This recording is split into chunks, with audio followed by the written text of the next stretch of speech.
வணக்கம், welcome to tasty but channel. இன்னைக்கு எங்களோட சேனலில் நான் உங்களுக்கு வேறொரு டிஷ்ஷோட வந்திருக்கிறேன். என்னன்னு சொல்லி சொல்கிறேன் உங்களுக்கு. நான் அதில் ஸ்பெஷலாக என்னென்னு சொன்னால், என் சப்ஸ்கிரைபர் ஒரு ஆள் வந்து ரிக்வெஸ்ட் பண்ணி கேட்டவ இந்த ரைஸை செஞ்சு காட்ட சொல்லி அதுக்கு தான் நான் எடுத்துருக்கிறேன். இது வந்து ஒரு ஸ்பெஷல் ரைஸ். இது ஒவ்வொரு இடத்துலையும் ஒரு விதமாக சொல்லுவாங்க. நாங்கள் தேங்காய் சோறுன்னு சொல்லுவோம், மணச்சோறுன்னு சொல்லுவோம், மஞ்சள் சோறுன்னு சொல்லுவோம். அந்த ரைஸ் தான் இது நான் இன்றைக்கு உங்களுக்கு செய்து காட்ட போகிறேன். இப்போ இதுக்கு என்னென்ன பொருட்கள் தேவை என்று சொல்கிறத நான் உங்களுக்கு சொல்கிறேன், அளவோடு சொல்கிறேன். இது பாருங்க, இந்த அரிசி. இது வந்து சீரக சம்பான்னு சொல்கிற ரைஸ். இது வந்து நான் 3 கப் எடுத்துக்கிறேன். இந்த ரைஸ் குக்கர் கப்பால் நான் 3 எடுத்துருக்கிறேன் சீரக சம்பா ரைஸ் வந்து. அடுத்தது ஒரு மீடியம் ஆனியன் வந்து வெட்டி வச்சிருக்கிறேன். அடுத்தது 5 ஏலக்காய் எடுத்து வச்சிருக்கிறேன். 4 கிராம்பு, 2 கருவாப்பட்டை எடுத்து வச்சிருக்குது, சின்னமன். இந்த மாதிரி கிராம்பில் வந்து இந்த ஃப்ளவர் பார்ட் வந்து இருக்கிற மாதிரி பார்க்க வேணும். என்னென்னு சொன்னால் இதில் தான் இந்த ஃப்ளேவர் இருக்குது. அதனால் இதோட சேர்த்த மாதிரி 4 எடுத்து வச்சிருக்கிறேன். அடுத்தது ஜிஞ்சர் பீஸ் எடுத்து வச்சிருக்கிறேன். இந்த மாதிரி ஸ்லைஸ் பண்ணி வச்சிருக்கிறேன். இந்த திக்னஸில் இந்த மாதிரி ஸ்லைஸ் பண்ணி அதில் வந்து ஒரு 4 பீஸ் எடுத்து வச்சிருக்கிறேன். அடுத்தது ஒரு 6 கார்லிக் எடுத்து வச்சிருக்கிறேன்.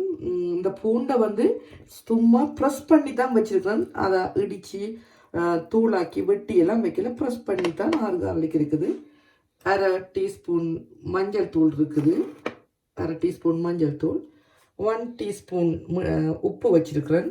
அடுத்தது இந்த ரைஸ் குக்கர் கப்பால், எந்த கப்பால் ரைஸ் எடுத்தோமோ அந்த கப்பால் 1 கப் கோகனட் மில்க், தேங்காய் பால் எடுத்து வச்சிருக்கிறேன். அதை விட மேலதிகமாக தேவை 1 டேபிள் ஸ்பூன் கீ, நெய்யும் 1 டேபிள் ஸ்பூன் ஆயிலும் தான். அதோட முக்கியமான சாமான் உண்டு, இந்த இருக்குது.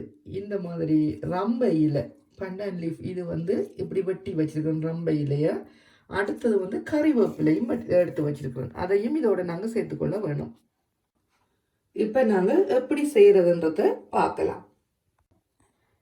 இப்போ வந்து நாங்கள் என்ன செய்ய வேணும்னு சொன்னால், இந்த சீரக சம்பா அரிசி எடுத்து நல்லா 5 தரம் கழுவி அதில் இருக்கிற தண்ணியை ஊற்றிட்டு அதுக்கப்புறமா என்ன செய்ய வேணும், இதை 1/2 மணித்தியாலம் ஊற வைக்க விட வேணும். சமைக்க முதல் ஊற வச்சுட்டு தான் நாங்கள் அதை திருப்பி சோறு சமைக்க வேணும். நான் இப்போ இதை கழுவி ஊற வைக்க போகிறோம். ஓகே, இப்போ நாங்கள் அரிசி ஊற வச்சு 1/2 மணித்தியாலத்துக்கு பிறகு எடுத்துருக்குறோம். எடுத்து இப்படி தண்ணியை நல்லா வடிச்சிட்டு இந்த மாதிரி எடுத்து வச்சிருக்கிறேன். ஓகே, இப்போ நாங்கள் சமைக்கிறதுக்கு ஸ்டார்ட் பண்ணுவோம். அடுத்ததாக அடுப்பை ஓன் பண்ணி மீடியம் ஹீட்டில் வச்சுட்டு நான் இப்படி ஒரு ப்ரெஷர் குக்கர் எடுத்து வச்சிருக்கிறேன். வச்சுட்டு இப்போ தாளிக்கிறதுக்கு ஏற்ற மாதிரி நாங்கள் ஆரம்பிப்போம். ஓகே, இப்போ எங்களோட சட்டி சூடாயிட்டு இதில் நான் வந்து 1 டேபிள் ஸ்பூன் நெய்யை விடுறேன். இதுக்குள்ள வந்து 1 டேபிள் ஸ்பூன் ஆயிலையும் விடுறேன் நான்.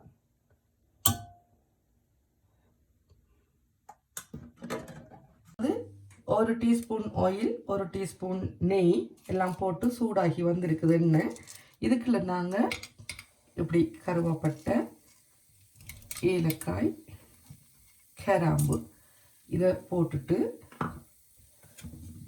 அதை கொஞ்சம் பொரிய விட வேணும். பொரிஞ்சிட்டு வரும் பொழுது நாங்கள் இந்த மாதிரி இந்த ஜிஞ்சர் அதை போடணும். அதை போட்டு அது பொரியத்தில் இந்த கார்லிக் இதையும் போட வேணும்.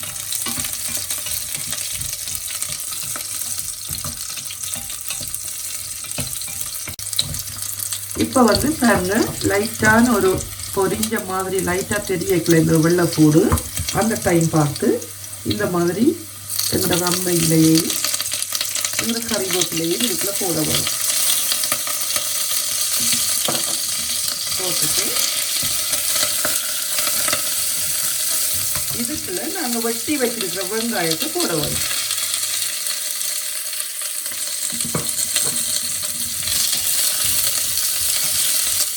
போட்டு இப்படி வதக்க வரும். இந்த வெங்காயம் வந்து லாஸ்ட் பதம் என்று சொல்கிற அளவுக்கு வர வேணும். ஆக பொரியக்கூடாது, கண்ணாடி பதம் மாதிரி இருக்க வேணும் பார்க்கல. அந்த அளவு வரும் வரைக்கும் இந்த வெங்காயத்தை வதக்க வேணும்.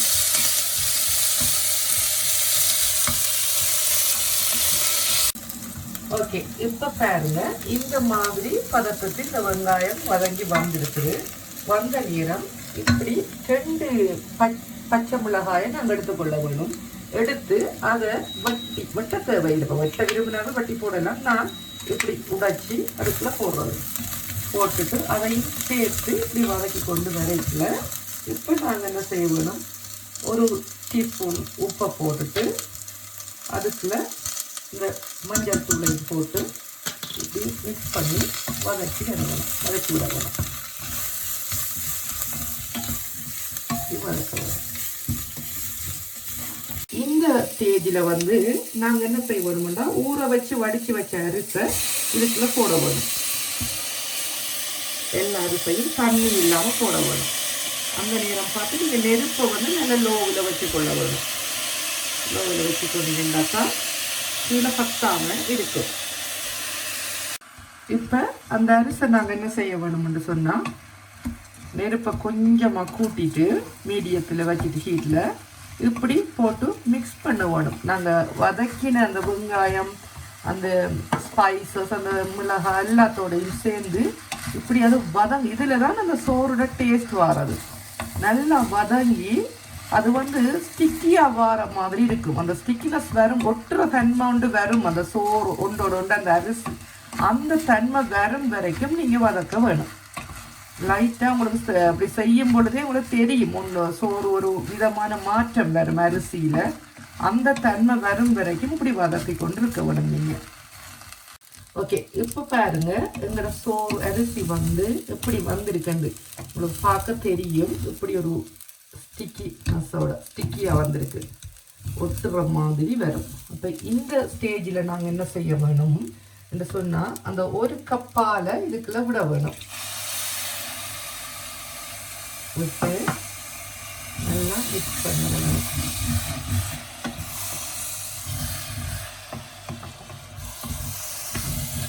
பண்ணிட்டு இப்போ அடுத்தது நாங்கள் நெருப்பை குறைக்க வேணும். அடுப்பில் ஹீட்டை குறைச்சிட்டு இப்போ நாங்கள் தண்ணி விட வேணும். இதுக்கு எப்படி தண்ணி விடுறதை நான் உங்களுக்கு சொல்கிறேன்.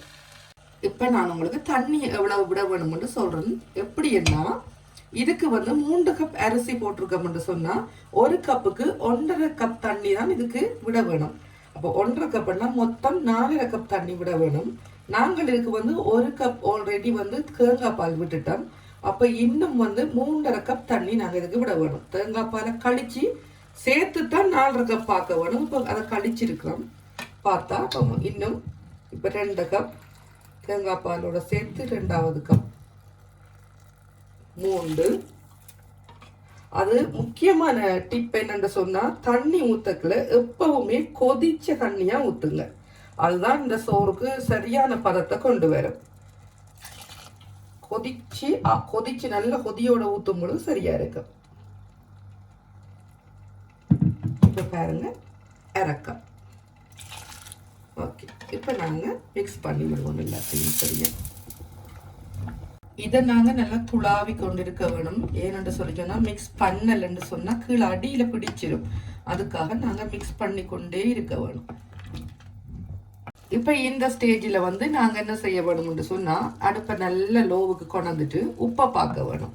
உப்பை பார்த்துட்டு நீங்கள் என்ன செய்ய வேணும்னு சொன்னால் எனக்கு வந்து உப்பு இதுக்கு 1/2 டீஸ்பூன் காணாமல் இருந்து நான் போட்டிருக்கேன். இப்போ 3 கப்புக்கு 1.5 டீஸ்பூன் உப்பு தேவைப்பட்டிருக்குது. இப்போ நாங்கள் நல்லா மூட வேணும். இதை ஆவி வெளியே போகாமல் நாங்கள் மூட வேணும். இப்போ நான் மூடிட்டு உங்களுக்கு காட்டுறேன். ஓகே, இப்போ பார்த்தீங்கன்னா நான் நல்லா மூடிட்டு ப்ரெஷரில் எல்லாம் க்ளோஸ் பண்ணி வச்சுட்டு லைட் ஹீட்டில் அடுப்பையும் நல்லா குறைச்சிட்டு வச்சுட்டேன். இப்போ இது நான் ப்ரெஷரில் வச்சுருடைய ஆவி வெளியில் போகாத அந்த ஆவியில் இங்கே ஸ்டீம் பண்ணப்படும் சோறு சரியா. அப்படி இப்படி ப்ரெஷர் குக்கர் இல்லாதவங்க என்ன செய்யலாம்னா இந்த மாதிரி அலுமினியம் ஃபாயில் எடுத்துட்டு அதை நீங்கள் என்ன செய்யலாம், அந்த சமைச்ச சட்டியை சுற்றி நல்லா சீல் பண்ணி விட்டீங்கன்னு சொன்னால் ஆவி வெளியில் போகாது. ஆவி வெளியே போகாமல் அப்படியே இருந்தால் தான் அந்த ஸ்டீமருக்குள்ளே இருந்து ரைஸ் வந்து நல்லா ஸ்டீம் ஆகும். அப்படியே நல்லா கவர் பண்ணிட்டு மேலே ஒரு கனமான பாத்திரத்தால் மூடி விட்டீங்கன்னா சரியாக வரும். சரியாக நான் உங்களுக்கு இப்போ இதை அரை மணித்தியானத்தால் திறந்து காட்டுறேன் ரைஸ் எப்படி இருக்குதுண்டு. ஓகே, இப்போ பாருங்க எங்களோட சோறு வந்து எப்படி வந்திருக்குதுன்னு சொல்லி ஒத்தையாக விழுற மாதிரி அழகாக வந்திருக்குது. இதை நான் உங்களுக்கு டிஷ் அவுட் பண்ணிட்டு காட்டுறேன். ஓகே, இப்போ பார்த்தீங்கன்னா தெரியும் ஃபைனலாக எங்களோட ரைஸ் வந்து இப்படி ரெடியாக வந்திருக்குன்னு நான் உங்களுக்கு இதில் வச்சு காட்டியிருக்கிறேன். பாருங்க, நீங்களும் இது மாதிரி செஞ்சு பாருங்க. ரெசிபியை பார்த்து செஞ்சுட்டு எனக்கு கமெண்ட்ஸில் சொல்லுங்கள் எப்படி வந்துச்சுன்னு சொல்லி. மற்றது இதெல்லாம் இந்த வீடியோ உங்களுக்கு பிடிச்சிருந்தா லைக் பண்ணுங்கள், ஷேர் பண்ணுங்கள், கமெண்ட் பண்ணுங்கள். மறக்காமல் எங்களோட டேஸ்டி பட் சேனலை சப்ஸ்கிரைப் பண்ணுங்கள். உங்களோட ஆதரவுக்கு நன்றி. வீடியோ பார்த்ததுக்கு நன்றி. வணக்கம்.